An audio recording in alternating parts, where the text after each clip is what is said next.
அருமை தமிழர்களே, சிவகுமாரின் அன்பான வணக்கங்கள். இது ரம்ஜான் காலம் இல்லையா? நம்முடைய இஸ்லாமிய நண்பர்கள் எல்லாம் கொண்டாடுகிற இஸ்லாமிய சகோதரர்கள்னு சொல்லணும். ஏன்னா உலகத்திலேயே அறிமுகம் இல்லைன்னா கூட ஒருத்தரை பார்த்து வாங்க பாய், வணக்கம் பாய் அப்படின்னு நம்ம சொல்கிறோம் இல்லையா? அதுவும் தமிழர்களுக்கு அது வணக்கம் பாய், பாய் விட்டம்மா அப்படி தான் சொல்லுவோம். பாய் அப்படின்னா சகோதரன் அப்படின்னு இஸ்லாமியர்களை குறிக்கிற ஒரு அன்பான வார்த்தை. ரம்ஜான் வாழ்த்துக்களை இந்த நேரத்திலே தெரிவித்துக் கொள்வதில் நாம் ஒருவருக்கொருவர் ரொம்பவும் மகிழ்கிறோம். அந்த திருநாளை தமிழில் ஈகை திருநாள் அப்படின்னு தமிழ் மொழி குறிக்கிறது. இவ்வளவு அழகான ஒரு பெயரை உலகத்தில் வேறு எந்த பண்டிகைக்காவது வேறு எந்த மொழியிலாவது சொல்கிறோமா அப்படின்னு பார்த்தா அது மொழி தெரிந்த பன்மொழி தெரிந்த வித்தகர்கள் தான் சொல்லணும். ஈகை திருநாள் அப்படின்னு சொல்கிறோம். தமிழில் பாருங்கள், ஈகை அப்படின்ற வார்த்தை எதை குறிக்கிறதுன்னு உங்களுக்கு தெரியும். பிறருக்கு தருவதை எதிர்பார்க்காமல், பதிலுக்கு எதையும் எதிர்பாராமல் பிறருக்கு தருகிற அந்த குணம் இருக்கிறதே, ஈதல் இசைப்பட வாழ்தல் அப்படின்னு வள்ளுவன் சொல்வானே. அந்த ஈகை பிறருக்கு தருவதை அந்த வார்த்தை குறிக்கிறது. ஆனால் அதையும் தாண்டி இந்த வார்த்தைக்கு தமிழன் இன்னொரு அர்த்தமும் வைத்திருக்கிறான். ஈகை அப்படின்னா தமிழில் தங்கம் அப்படின்னு அர்த்தம். ஈகை பொன் அப்படின்னே சொல்லுவாங்க. ஏன்? தங்கம் விலை மதிப்பில்லாத ஒன்று, அல்லது விலை மதிப்பு உண்டு, நாளுக்கு நாள் அதனுடைய மதிப்பு உயர்ந்து கொண்டே போகிறது. அதுவும் இப்போ சொல்லவே வேணாம். இதற்கு இணையாக ஏதாவது ஒரு மனித குணத்தை சொல்ல முடியுமா அப்படின்னா அது பிறருக்கு கொடுப்பது தான். நாளுக்கு நாள் அதனுடைய மதிப்பு உயர்ந்துகிட்டே போகும். அப்போ ஈகை பிறருக்கு தருகின்ற ஒன்றுதான் தங்கத்துக்கு இணையான ஒன்று. நீங்கள் செய்த செயல் பிறர் மனதில் தங்கும்படி செய்கிற ஒன்று. இந்த பிறருக்கு தருவதை எல்லா மதங்களுமே மிக முக்கியமான ஒரு உயர்ந்த பண்பாக கொண்டாடுகிறது. ஏழைக்கு இறங்குகிறவன் கடவுளுக்கு கடன் கொடுக்கிறான் அப்படின்னு கிறிஸ்தவ விவிலியம் பேசுகிறது. நடமாட கோயில் நம்பர்கொன்று ஈயில், படமாட கோயில் பகவர்க்கங்கதாமே என்று நம்முடைய திருமூல பெரியவர் பாடியிருக்கிறார். நீங்கள் சாமிக்குன்னு ஒன்று கொடுத்தீங்கன்னா அது ஏழைக்கு போகாது. ஆனால் ஏழைக்குன்னு ஒன்று கொடுத்தீங்க அப்படின்னா அது அவனுக்கும் போய் சாமிக்கும் போகுதுன்றார். நம்பர்க்கு ஒன்று ஈயில், படமாட கோயில் பகவர்க்கு அங்கு அதாமே. அப்போ இப்படி பிறருக்கு தருவதை, இல்லாதவருக்கு தந்து உதவுவதை உலகத்தின் மிகப்பெரிய ஞானியர் பெருமக்கள் எல்லாருமே மிக உயர்வாக சொல்கிறாங்க. இந்த ஹஜ்ஜு யாத்திரை போவாங்க இல்லையா நம்முடைய இஸ்லாமிய சகோதரர்கள், அது மாதிரி ஹஜ்ஜு யாத்திரைக்கு போகிறார் ஒரு பெரியவர் இஸ்லாமியர். போகிறவங்க அங்கே முதல் நாள் அராஃபத்துன்னு ஒரு இடத்துல இரவு தங்கி தொழுகை செய்வது அவர்களுடைய அந்த வழிபாட்டு முறையில் ஒன்று. அப்படி அவர் தொழுகை செஞ்சுக்கிட்டே இருக்கிறாரு. அப்போ அவருடைய மனக்கண் முன்னால் ஒரு முகம் ஒன்று அப்படி வந்துட்டு போகுது. அசரீரியாக இவருக்கு ஒரு இறைவனுடைய குரல் கேட்குதான். என்ன குரல் அப்படின்னா மனதுக்குள்ளே அது ஒலிக்கிறது.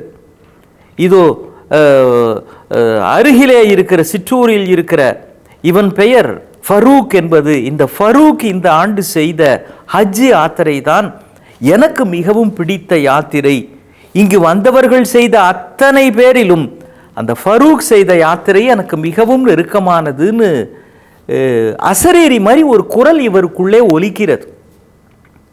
இவர் அது எந்த ஊர் என்ன ஏதுன்னு விசாரிச்சுக்கிட்டு, எனக்கு இறைவனுக்கே பிடிச்ச ஒரு பெரிய யாத்திரையை அவன் செஞ்சுருக்கிறான்னு அவரே சர்டிஃபிகேட் கொடுத்துருக்கிறாரே. அடாடா, இது என்னடா, எல்லாரும் இதே மாதிரி முறைப்படி இருந்து வராங்க, அவன் மட்டும் எந்த வகையில் ஸ்பெஷல், அது என்ன தெரிஞ்சுக்கணும்னு இவருக்குள்ள ஒரு ஆர்வம். அதனால் அவர் சொன்ன அந்த ஊரில் போய் விசாரிச்சு, ஐயா இங்கே ஃபரூக்குன்னு யாரோ ஒருத்தர் இருக்கிறாராமே, அவரை நான் பார்க்கணும், அவர் எங்கே இருக்கிறாருன்னு. அவர் சொன்னார், ஃபரூக்கா, அது அந்த மரத்தடியில் உட்காந்து செருப்பு தைச்சிக்கிட்டு இருப்பாருங்க, அதோ அவர் பேர் தான் ஃபரூக்கு, எனக்கு தெரிஞ்சு அந்த பேரில் இந்த ஊரில் வேறு யாரும் இல்லைங்க, இது சின்ன ஊர் தான், நீங்கள் வேணால் போய் விசாரிச்சு பாருங்க அப்படின்ட்டான். இவர் உடனே போய் விசாரிச்சு, ஐயா வணக்கம், நான் இது மாதிரி உங்கள் பேர் தானே ஃபரூக்குன்னு. ஆமாங்க. இல்லை நீங்கள் இந்த ஆண்டு ஹஜ்ஜுக்கு போனீங்களா அப்படின்னு. அவர் சொன்னார், இல்லைங்க நான் ஹஜ்ஜுக்கெலாம் போகலங்கன்னு. போலியா? இல்லைங்க போகலங்க, போனான்ட்டு தான் நான் போகலங்க இந்த ஆண்டு, அதுவும் இந்த ஆண்டு போகவே முடியலங்க அப்படின்னார். இவர் ஒன்று சரி, நம்ம அப்போ அது கேட்ட ஒலித்த குரல் இறைவன் குரல் நம்ம நினச்சோம். அது ஏதோ நம்ம பிரம்ம போல இருக்குது, அப்படிலாம் ஒன்றும் இல்லை, சரி தப்பான இடத்துக்கு எதையோ நம்பிட்டு நம்ம வந்துட்டோம் அப்படின்னு இவர் புறப்படுறாரு. அப்போ அந்த ஃபரூக் சொல்கிறாரு, நான் போனோன்னு தாங்க நினச்சேன், அதுக்காக கொஞ்சம் கொஞ்சமாக காசு சேர்த்துக்கிட்டு வந்தேன். நம்ம இருக்கிற இந்த இடத்த பார்த்தாலே உங்களுக்கு தெரியும், தொத்தல் குடிசங்க, நமக்கு பெரிய வருமானம்லாம் இல்லைங்க. போனோம்னு நினச்சேன். அது நம்ம குட்டி பையன் ஒரு நாள் அழுதுகிட்டே வந்தான். ஏன்டா அழுவுறேன்னு கேட்டேன். அது ஒன்றும் இல்லைப்பா, பக்கத்து வீட்டில் எல்லாம் பிரியாணி சாப்பிட்றாங்க, எனக்கு கொஞ்சம் கொடுன்னு கேட்டேன், தரமாட்டேன்னு சொல்லிட்டாங்கப்பா, அதான்ப்பா அப்படின்னு அந்த குழந்தை அழுதான்.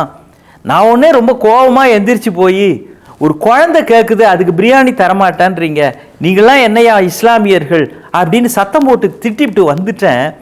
அப்போ அவங்க சொன்னாங்க, இல்லைங்க உங்கள் குழந்தைக்கு தரக்கூடாதுன்னு எங்கள் எண்ணம் இல்லைங்க, நாங்கள் ரொம்ப வறுமை கஷ்டத்தில் இருக்கிறோம், இன்னி முழுக்க கொலை பட்டினிங்க, சாப்பிடவே இல்லை, அப்போ யாரோ ஒருத்தங்க இலவசமாக உணவளிக்கிறாங்கன்னு கேள்விப்பட்டோம், அதனால தான் எங்கள் வீட்டில் போய் தட்டு நிறைய வாங்கிட்டு வந்தாங்க, இங்கே இருக்கிற எங்கள் 4 பேருக்கே இது போரல அப்படின்றப்போ குழந்தைக்கு எப்படிங்க அதை கொடுக்கறது, அது எங்களுக்கே போதில்ல, நாங்கள் சாப்பிட்டா மாதிரி இருக்காது, சின்ன குழந்தை கேட்குறப்போ கொஞ்சம் கொடுத்தா தானங்க நல்லாயிருக்கும், வயிறு நிறைய, எங்கள்கிட்டயே இல்லைன்றதுனால தாங்க கொடுக்கல, தப்பாக எடுத்துக்காதீங்க, குழந்தைக்கு கொடுக்காது தப்பு தான் அப்படின்னு அவங்க சொன்னாங்க.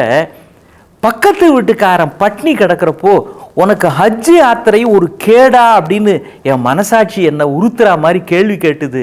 நான் அதனால் இந்த ஆண்டு ஹஜ்ஜு யாத்திரைக்குன்னு சேர்த்து வச்ச எல்லாத்தையும் அவங்ககிட்ட கொடுத்து, இதை வச்சுக்கப்பா, வயிறாயிர நீயும் உன் குடும்பமும் சாப்பிடுங்கன்னு அந்த யாத்திரைக்காக வைத்ததையெல்லாம் அவன் பாத்திரத்தில் போட்டு விட்டு வந்து விட்டேன், அதனால தான் நான் போல அப்படின்னு அந்த ஃபரூக் சொன்னதை கேட்டு இந்த சூஃபி ஞானி கதறி அழுகிறார். அடாடா, நான் இவ்வளவு விரதம் இருந்து நோன்பு இருந்தெல்லாம் ஹஜ்ஜுக்கு போனதை கூட இறைவன் பெருசாக நினைக்கல, அவன் பக்கத்து வீட்டுக்காரன் பட்டினி இருக்கிறான்னு தெரிஞ்சு இந்த காசெல்லாம் அவங்கிட்ட கொடுத்து அந்த வீடு வசித்த வயிறு வரைக்கும் அவன் போனாரே, அந்த யாத்திரையைத்தான் இறைவன் பெருசாக நினச்சிருக்கிறான் அப்படின்னு உண்மையான இறைவன் கொண்டாடுவது எதை அப்படின்றத அன்றுதான் நான் புரிந்து கொண்டேன் அப்படின்னு அந்த அந்த அந்த வரலாறு முடிகிறது. அதை படிக்கிற பொழுது நமக்கே சிலிர்ப்பாக இருக்கிறது.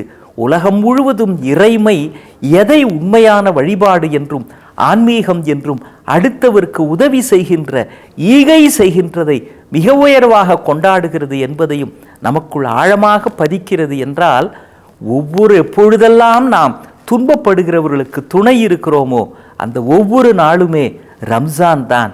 அப்படி பார்த்தால் தினம் தினம் எல்லோருமே மத வேறுபாடுகள் கடந்து ரம்ஜான் விழா கொண்டாடலாம் அல்லவா? மீண்டும் சந்திப்போம். வணக்கம்.